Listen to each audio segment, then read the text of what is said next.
Subscribe to my channel and hit the bell icon so that you get notified first for all my new videos. Hey you lovely people, welcome to Kanak's kitchen again. Today I'm gonna show you a highly requested cheesy recipe at home in a very simple and step-by-step way, that is cheese samosas. These are hot and crunchy cheese-filled samosas or pockets with a burst of cheese and flavors in it, which comes out to be really delightful and mouth-melting. So let me show you how to prepare these hot and crunchy cheese-filled samosas or pockets at home. So over to my kitchen. Heat some oil, and to this I'm going to add in the ginger garlic crushed. Cook this for a while, followed by some spring onions. Here I'm using some spring onion whites, but if you want you can also use the regular onions here. Saute these just for a while to make it slightly soft.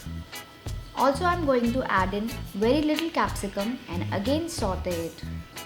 We are using very little portion of these vegetables as we are making cheese samosas today, so we don't want too many vegetables in it.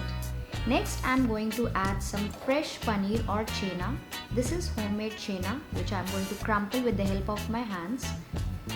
It really tastes well with these samosas, but if you want you can use the grated or mashed ready-made paneer in this. Cook this on low to medium flame just for 2 minutes.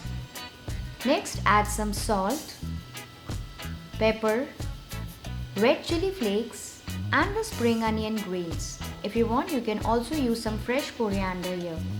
Mix these as well with the mixture and let it cook just for a minute, and then switch off the flame and do not overcook the paneer and make it hard or rubbery. Transfer this mixture onto a plate and let it cool for about 5 minutes, and after 5 to 7 minutes, when it's cooled slightly, to this I'm going to add in some cheese. So here I'm adding some cheese. This is a regular processed cheese, grated cheese, and this is Amul cheese I'm using, and I'm also adding a very little portion of mozzarella cheese. Also I'm adding this jalapenos. These are tinned jalapenos easily available in the market. I'm using this as I was having it, but if you want you can always skip this if you don't have handy and use some finely chopped green chillies here. Mix everything really well. So this delicious cheesy mixture is ready. You can use this filling for samosas, baked samosas or even for spring rolls. Now we'll start preparing our samosas. So for this, here I've got this ready-made frozen samosa sheets or patties. These are very easily available in the market or any frozen stuff section, and that too at very reasonable price. So I'll be using these today. But if you want you can also refer to one of my video on how to prepare these sheets right from scratch at home. The link will be mentioned in the description box below. So we'll take one strip, make a first fold like this to make a triangle, and again fold it upward to overlap it, and then you can see this hollow space. Fill this space with 2 tablespoons of filling in it. Fill it nicely but do not overstuff it. Once filled, again go on folding, keeping the same triangle shape, moving upward, overlapping the layers towards the end. And keep doing this until you reach the end or the edge of the strip. So at this edge or sheet, apply some maida mixture.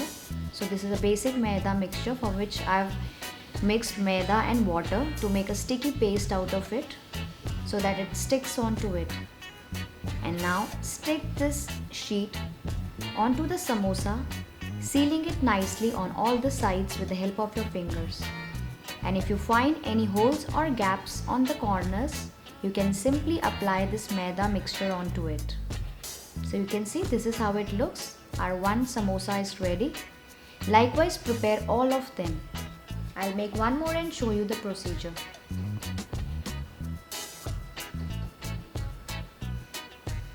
So this entire batch is ready. You can store these at this point of time in the fridge for about 2 to 3 days and in the freezer for almost 2 weeks.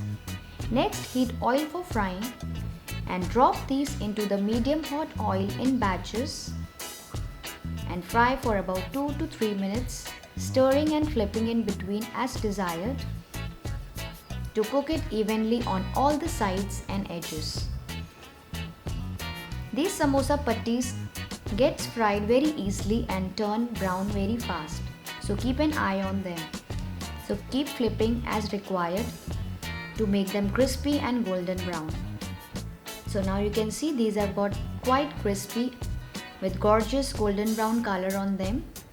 Remove them and then I'm going to keep them on the kitchen tile. Likewise fry all of them. So these look absolutely lip smacking and crunchy as you can see. You can serve these hot with some ketchup or dip on the side for any party, gathering or for your tea time snack. I'll break one and show you how it looks from inside. It's perfectly crunchy outside with juicy and cheesy filling in it. This is perfect recipe even for kids. So if you enjoyed watching this cheesy samosa today, do give it a thumbs up, share the video with your friends also and subscribe to my channel.